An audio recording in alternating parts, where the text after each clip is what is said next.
Hello everyone, my name is Michelle Sanchez, also known as EVILxHEMI on Xbox Live, and welcome to my channel, where I bring you commentary, tips, and rants for Black Ops 2 from an older woman's perspective, and I hope you enjoy the show. So today we're back on Cove, only this time I have dipped into the hardcore playlist in my ongoing quest for Diamond Camo. Yep, the saga continues.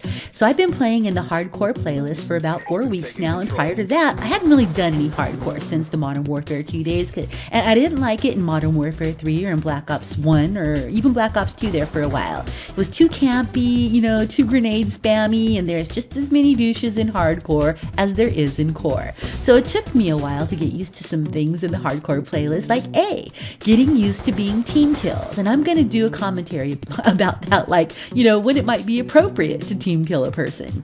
I'm sure there's times we'd all like to do that. B, having my equipment destroyed by my own team, like sentry guns and guardians and things that can actually help us. C, being killed and having my care packages stolen by my cock-a-doodle teammates. I recently lost a VTOL warship and a lodestar to some of these pinhead randoms on my team. And I was telling one of my friends about that, and he gave me some advice. He recommended that I use a different kill streak award instead of care packages, and that way they can't be stolen. And my one remaining brain cell thought that was a pretty genius idea, so I went ahead and switched out to a guardian, and yep, they just kill it most times when I deploy it. So I may go for like a dragonfire or something like that, something that's a little harder to take out. I do a lightning strike, but I'm afraid of getting some on my teammates and getting kicked from the game, and that happened to me a while back. I was in a hardcore team deathmatch and I was going 28-6, and I got a lightning strike and a care package, and I deployed it as carefully as I could. But I wound up killing 2 team members along with some enemies, and my bouncing Betty had taken out a teammate and an enemy earlier in the game, so I got kicked and none of those kills mattered. And it was like I never even played the game, I learned that it counted as a loss, that the game film doesn't even show up in theater mode, and I was pretty sad because my KD sure could have used that little boost. So here's a couple other things I don't like in hardcore but have to deal with on occasion from time to time. 1, being repeatedly concussed by chubby box wiener randoms every time a game starts and every time we respawn anywhere near each other, and actually that happens quite a bit. 2, being followed by creepy randoms throughout the game while they damage me by hitting me with bouncing betties until I'm dead. I don't have any idea what the hell is going on with that. And then 3, everybody's favorite, being killed 3 times by some loser who doesn't have the stones to simply leave the game. Instead, they prefer to get kicked for team killing, and I guess they just figure it doesn't count, but little do they know, they still take the loss. When you team kill someone and they're on a kill streak, it breaks their streak, just as if an enemy had killed them. So, either these people don't know, don't show, or don't care what goes on in the game. And I know it's just a game, but it bothers me anyway, Don't mess up my game, right? I don't mess up your game, you don't mess up mine. And God, don't let any of that happen while I'm PMSing, because I literally want to reach into my monitor and snatch these people a ball. I had PMS during my stint in the hardcore playlist, and it messed with my PMS like nobody's business. Here's an analogy for you, right? Hardcore team deathmatch morphed my PMS from a firecracker into a 10 kiloton yield thermonuclear device. I was dangerous.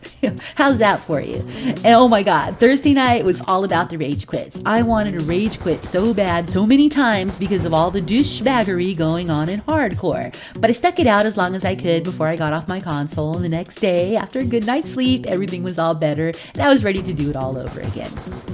Aside from that, hardcore isn't that bad at all. I can still run and gun, and, I like the fact that it doesn't take 2 clips of FMJs and an AR to take someone out, or like getting hit markers for days.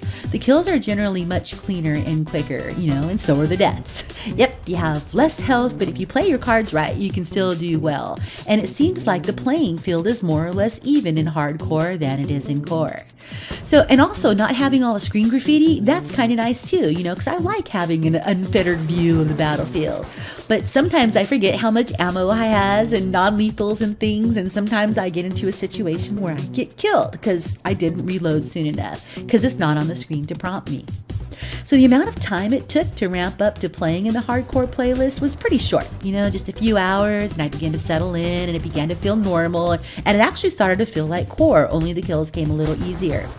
I like hardcore a lot, and I'm thinking that I'm starting to prefer it over the core playlist, and that's all there is to say about that right now. And now it's time for the tip of the game. So there was a turtle or two in this game, and here's a couple of strategies for dealing with turtles in hardcore as I tried to illustrate in this game film. Turtles can be very deadly in hardcore since it only takes a single hit with their shield to kill you for the most part, and if you have them equipped, grenades and such are effective. Just make sure the turtle is far enough away from you so you're well outside the blast radius of the lethal you're using. And even if you use a non-lethal like a shock charge, those can get you too. So if a turtle is too close and you shock him, it can shock you too, and he may still be able to attack and kill you if he recovers first or if you're still within the reach of his melee. Now since I don't rock grenades, I'll try to switch to a pistol and knife because it's faster, and I try to get behind the turtle as quick as I can and attack his unprotected parts. Or I try to time a shot to hit the turtle when he or she is in the midst of swapping out his or her shield for the weapon. And usually a turtle is crouched to protect his feet, which make him slower, so you might be able to get a bit of a lead by running away from him. But when all else fails, you can always run back towards your teammates or your spawn. While a turtle might be able to take you out in a one-on-one situation, a turtle will never stand a chance against 2 or 3 of your teammates in hardcore team deathmatch. Unless the turtle has a girlfriend, and then that might be a different story. So let your team deal with the turtle. You live, he dies, you move on to continue the fight.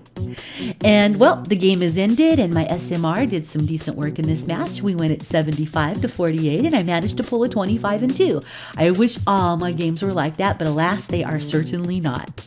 Well, thank you very much for taking the time to stop by my channel and watch my video. There's a ton of them out there on YouTube, and I'm honored you chose to watch one of mine.